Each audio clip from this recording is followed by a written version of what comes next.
कुंती पुत्र अर्जुन को महाभारत के समय का सबसे बड़ा धनुर्धर माना गया है। ऐसा भी माना जाता है कि अर्जुन के पास अगर धनुष चलाने का कौशल नहीं होता तो पांडव शायद ही महाभारत युद्ध जीत पाते।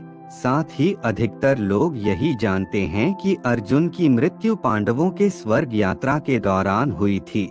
लेकिन दर्शकों, महाभारत में एक ऐसी भी कथा पढ़ने को मिलती है जिसमें बताया गया है कि अर्जुन की इससे पहले भी एक बार मृत्यु हो चुकी थी और देवी गंगा अर्जुन की मृत्यु पर मुस्कुराने लगी थी।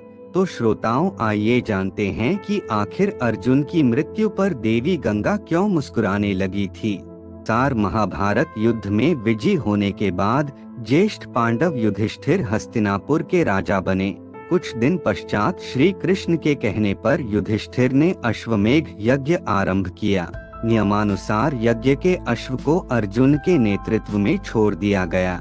अश्व जहाँ जहाँ जाता अर्जुन अपनी सेना के साथ उसके पीछे पीछे जाते। इस दौरान यज्ञ का अश्व कई राज्यों से गुजरा, जिसमें से कई राज्य के राजाओं ने तो अर्जुन से युद्ध किए बिना ही हस्तिनापुर की अधीनता स्वीकार कर ली और जिसने ऐसा नहीं किया उसे अर्जुन ने युद्ध में परास्त कर अपने अधीन कर लिया। इसी क्रम में अश्वमेघ यज्ञ का अश्व एक दिन मणिपुर पहुंचा। उस समय मणिपुर का राजा अर्जुन और चित्रांगदा का पुत्र बभ्रुवाहन था। बभ्रुवाहन ने जब ये सुना कि उसके पिता अर्जुन उसके राज्य में पधारे हैं तो वह उनके स्वागत के लिए राज्य की सीमा पर जा पहुंचा और अपने पिता अर्जुन को देखते ही वह उनके स्वागत के लिए आगे बढ़ा, लेकिन अर्जुन ने उसे रोक दिया।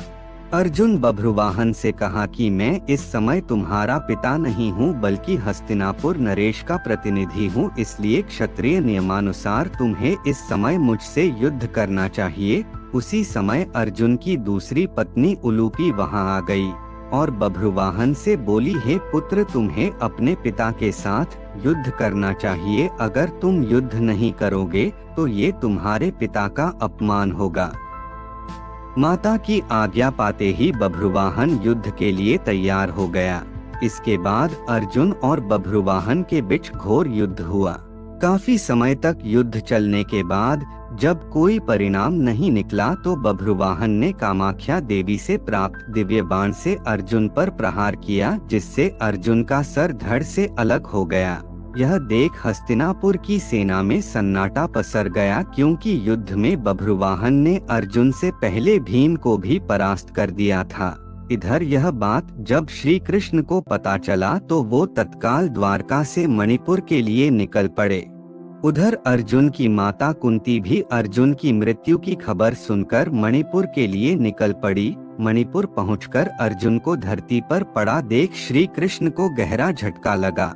तभी श्री कृष्ण ने देखा कि देवी गंगा अर्जुन की मृत्यु पर मुस्कुरा रही है।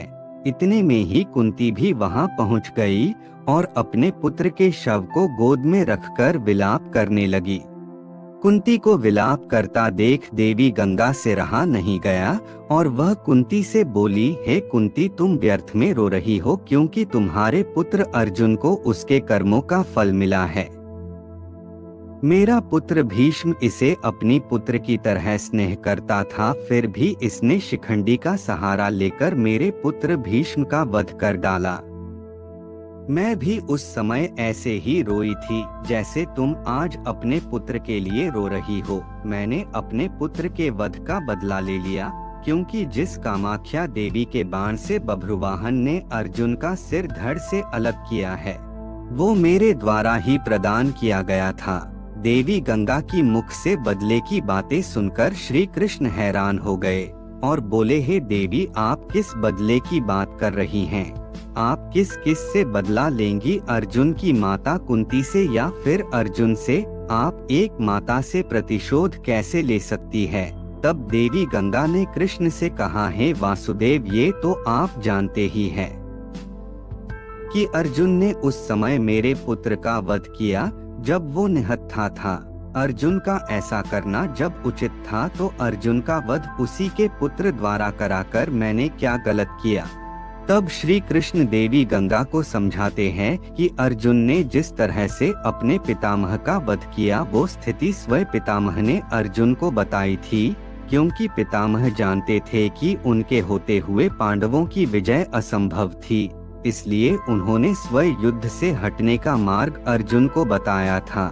अर्जुन ने तो बभ्रुवाहन के प्रहारों को सिर्फ रोका है, स्वयं प्रहार तो नहीं किया। अर्जुन ने तो कामाख्या देवी द्वारा दिए गए दिव्य बाण और आपका मान बढ़ाया है। कृष्ण के तर्क सुनकर देवी गंगा दुविधा में पड़ गई और श्री कृष्ण से इस दुविधा से बाहर निकलने का मार्ग बताने को कहा। तब जाकर कृष्ण ने देवी गंगा से प्रतिज्ञा को वापस लेने को कहा। फिर देवी गंगा ने अर्जुन के सिर को धड़ से जोड़े जाने का रास्ता बताया और उसके बाद श्री कृष्ण ने अर्जुन की दूसरी पत्नी और बभ्रुवाहन की सौतेली मां उलूपी से प्राप्त नागमणि द्वारा अर्जुन को जीवित कर दिया।